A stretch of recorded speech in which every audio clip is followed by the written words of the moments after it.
కష్టాలనే కవ్వించగా కన్నీళ్ళనే నవ్వించగా ఇబ్బందులే ఇష్టాలుగా అనుకుంటే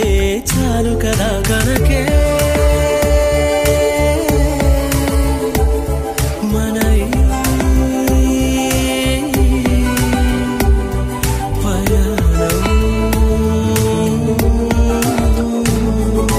ఎప్పుడు ఒక్కలా ఉండదు ఎక్కడ ఆగిపోనివ్వదు